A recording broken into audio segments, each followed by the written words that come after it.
So with that being said, I would feel more comfortable having a much larger, maybe longer tenured establishment backing my guaranteed income annuity, because I believe that if they're that large with that many assets, that they're obviously doing something right, and they still have a really good financial rating. I would prefer a larger company than a smaller company. I hope that makes sense. So if like all things considered, if everything else is apples to apples, really you want to take a deeper dive into, hey, is this A rating better than this A rated company?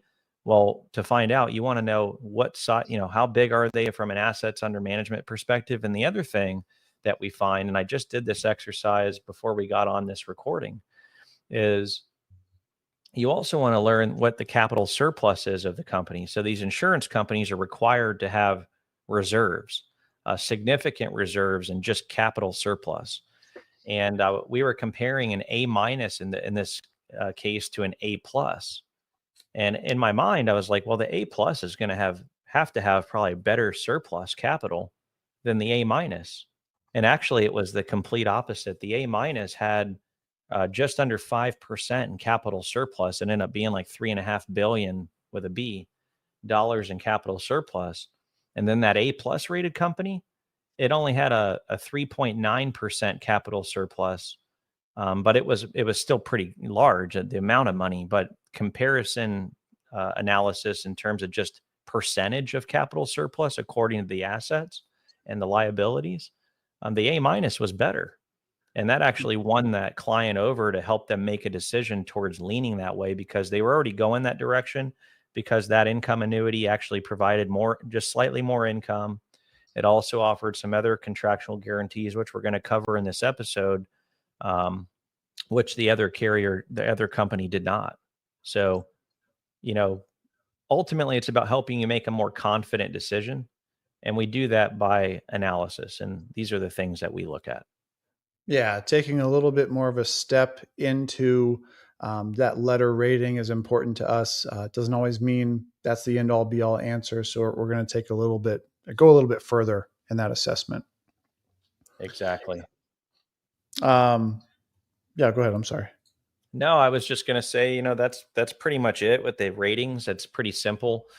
You can always still take a little bit more of a dive into things like the vital signs, which will take a look at the specific investments of the issuing insurance company.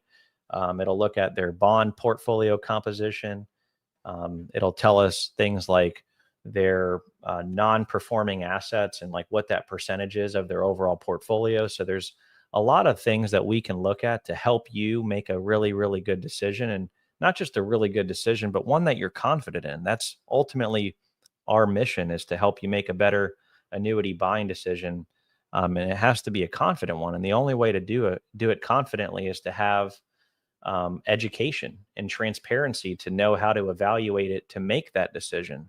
And we understand that this is a really important decision, and it's one of sheer magnitude, of just simply because you've never maybe even taken a withdrawal out of your retirement account. And when thinking about repositioning that money into a new asset that is unfamiliar, that can be difficult, that can be challenging or concerning and discomforting. So we want to make sure that we spend the time necessary to help you understand how to evaluate them and make a confident decision. And these are the things that we are committed to taking you through. Now, everybody doesn't require this. It's not required to go this deep, but I will tell you that it does make people feel good when they do it. And that's really the goal. Yeah, and I've mentioned before, we like to get into the weeds of some of this stuff, and not everybody may want to go down that path. But if you want to find out more, we've got the resources and the tools to show more and provide you that information that you might be looking for, so that when you do make that final decision, you're confident in that decision. 100%.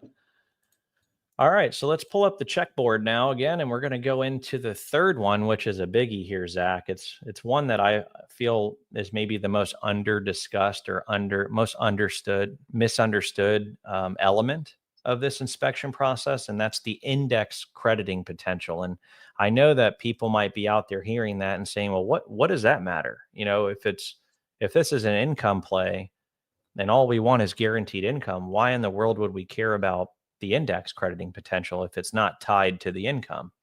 Well, it's pretty simple. It doesn't just matter for from a growth perspective, but really what it is there to do is to ensure that your account value stays strong in order to have things like long-term liquidity out of the contract, or to have a death benefit or a higher potential to leave a death benefit. Yeah, and frequently this will get glossed over, right? So if we've met with clients before who will tell us, "Hey, all I care about is getting the most income I can out of this," or "Getting an income is great. I expect my account balance to go to zero, and that's fine."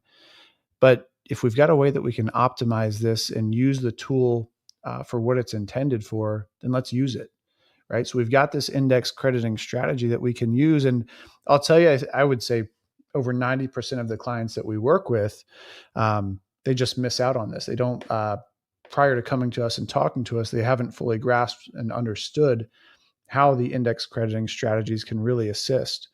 And yeah, if that account value hits zero, we're missing out on a couple of things. That's that enhanced income benefit and the potential for liquidity or a death benefit. Um, so a couple of key factors that can really add some value. If you're already buying it, let's use the tools that are there with it.